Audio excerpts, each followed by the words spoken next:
Assalamualaikum warahmatullahi wabarakatuh. Perkenalkan, nama saya Sarah Sofyan dari Fakultas Ekonomi jurusan Akuntansi. Di sini saya akan menjelaskan mengenai pernikahan dalam hikmahnya, perspektif hukum Islam.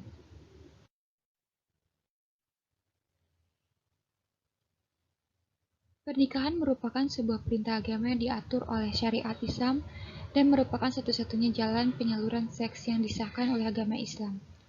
Al-Quran telah menjelaskan bahwa di antara tujuan pernikahan adalah agar pembelai laki-laki dan perempuan mendapatkan kedamaian dalam hidup seseorang atau litaskunu ilaiha. Ini berarti pernikahan sesungguhnya bukan hanya sekedar sebagai sarana penyaluran kebutuhan seks, namun lebih dari itu.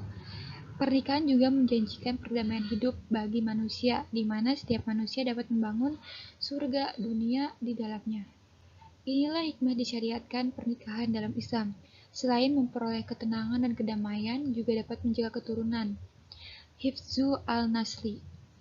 Islam mensyariatkan pernikahan untuk membentuk mahligai keluarga sebagai sarana untuk meraih kebahagiaan hidup. Islam juga mengajarkan pernikahan merupakan suatu peristiwa yang patut disambut dengan rasa syukur dan gembira.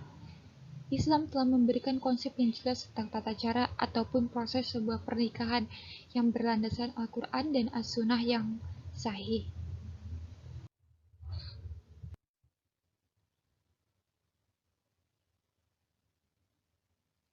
Selanjutnya di sini ada pengertian pernikahan. Lafaz nikah mengandung 3 macam pengertian. Yang pertama, menurut bahasa, nikah adalah damu atau al-tadahul yang artinya berkumpul atau saling memasuki. Yang kedua, menurut ahli usul, nikah berarti menurut aslinya berarti setubuh, dan secara majazi atau metaforik ialah akad yang menghalalkan hubungan kelamin antara pria dengan wanita. Ini pendapat ahli usul Hanafiyah. Ahli usul Safiyah mengatakan nikah menurut aslinya ialah akad yang menghalalkan hubungan kelamin antara pria dan wanita, sedang menurut arti majazi atau metaforik ialah bersetubuh. Ketiga, Abu Qasim al-Zayyad, Imam Yahya, Ibnu Habs, dan sebagian ahli usul dari sahabat Abu Hanifah berpendapat bahwa nikah mengandung kedua arti sekaligus, yaitu sebagai akad dan setubuh. Yang ketiga, menurut ahli fikih, nikah pada hakikatnya adalah akad yang diatur oleh agama untuk memberikan kepada pria hak memiliki dan menikmati faraj dan seluruh tubuh wanita itu dan membentuk rumah tangga. Yang dimaksud hak milik yang dapat ditemukan hampir di setiap definisi yang disebut fuqaha ialah milku al-intifa, yaitu hak milik penggunaan atau pemakai sesuatu benda. Karena itu, akad nikah tidak menimbulkan milku ar-naqobah, yaitu memiliki sesuatu benda sehingga dapat dialihkan kepada siapapun. Juga bukan milku al-manfaah, yaitu hak memiliki kemanfaatan sesuatu benda yang dalam hal ini memaafkan boleh dialihkan kepada orang lain. Selanjutnya ada syarat dan rukun nikah.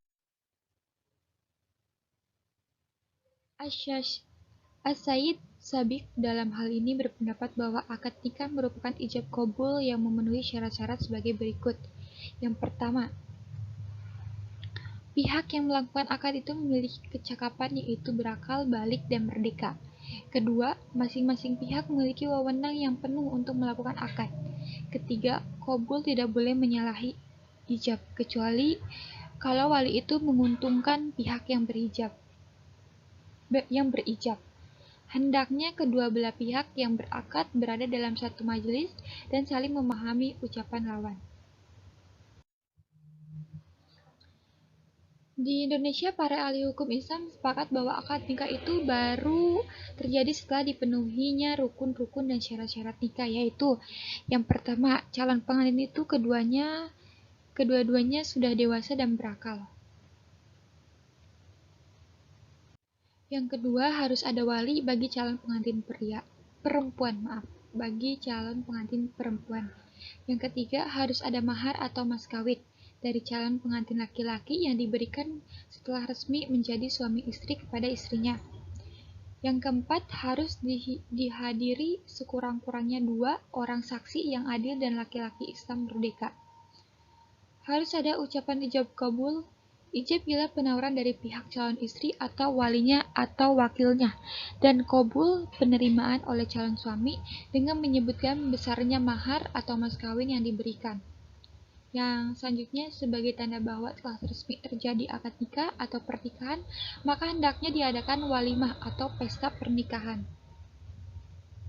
Yang terakhir, sebagai bukti otentik terjadinya pernikahan, sesuai dengan analogi surat Al-Imran ayat 282, harus diadakan ailan an-nikah atau pendaftaran nikah kepada pejabat pencatat nikah sesuai pula dengan Undang-Undang Nomor 22 Tahun 1946, Jo Undang-Undang Nomor 32 Tahun 1954, Undang-Undang Nomor 1 Tahun 1974, atau lihat juga pasal 7 KHI Instruksi Presiden RI Nomor 1 Tahun 1991.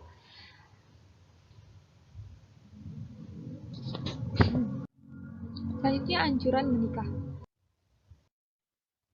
Di dalam Al-Quran, Allah telah memberikan contoh bahwa salah satu sunnah para nabi yang merupakan tauhid teladan mereka menikah.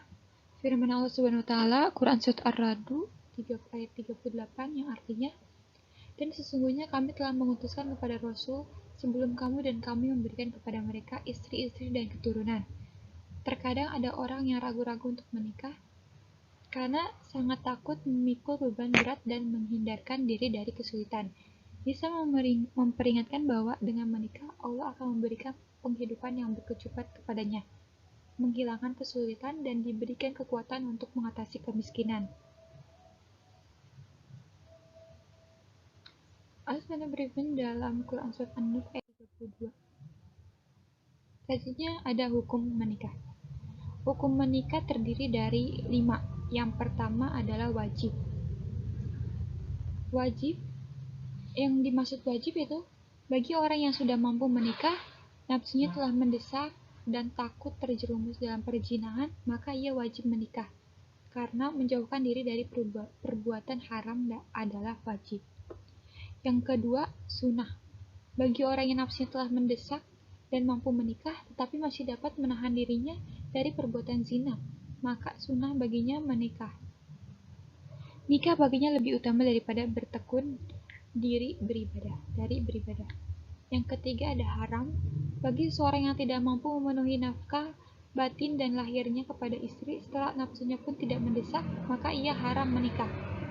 Keempat, makruh. Makruh menikah bagi seorang yang lemah syahwat dan tidak mampu memberikan belanja kepada istrinya, walaupun tidak merugikan istri, karena ia kaya dan tidak mempunyai keinginan syahwat yang kuat. Yang terakhir ada mubah. Mubah bagi orang yang tidak terdesak oleh alasan yang mengharamkan untuk menikah, dan nikah hukumnya mubah baginya.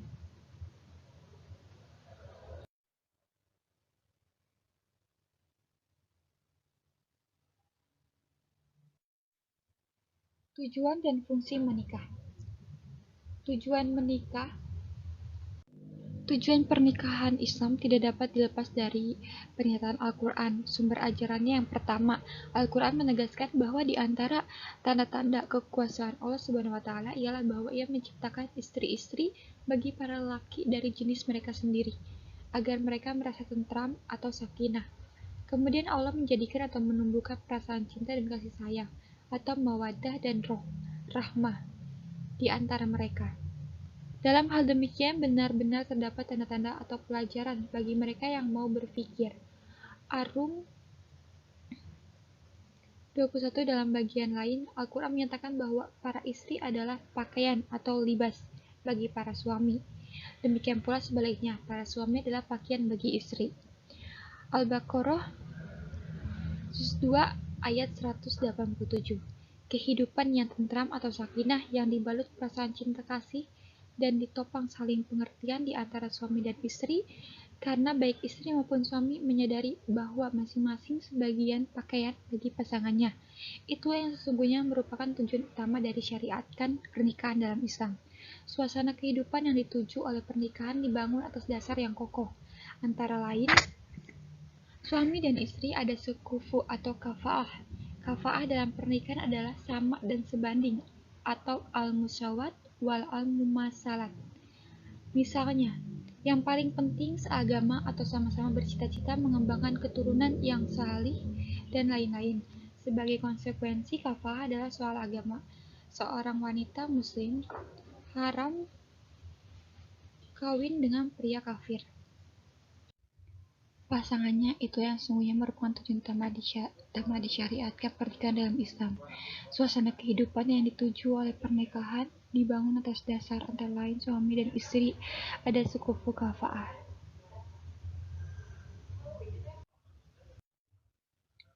Selanjutnya adalah ada di sini pengertian keluarga.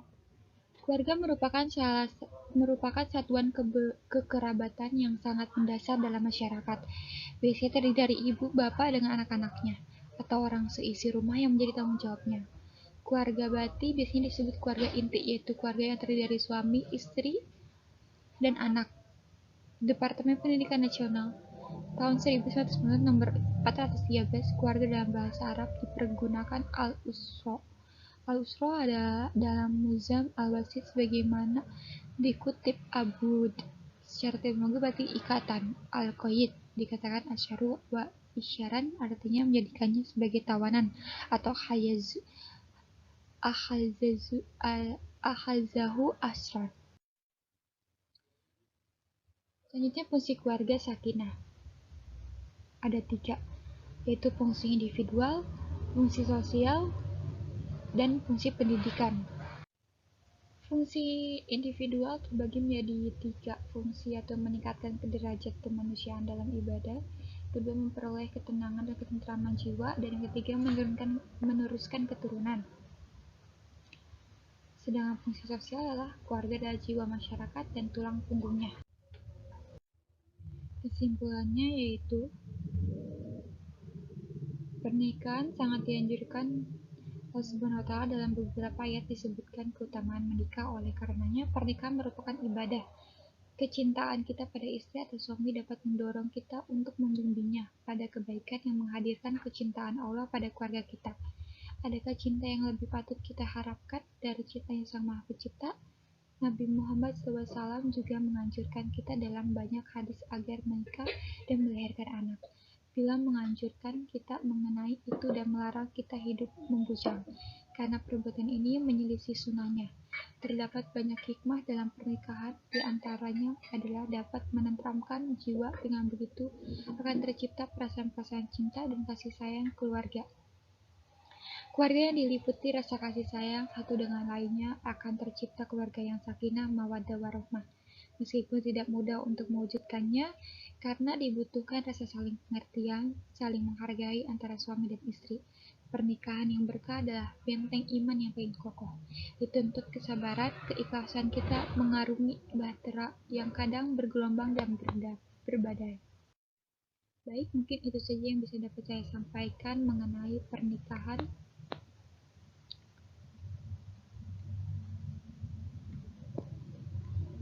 Dan hikmahnya perspektif hukum Islam. Kurang lebihnya mohon maaf. Wassalamualaikum warahmatullahi wabarakatuh.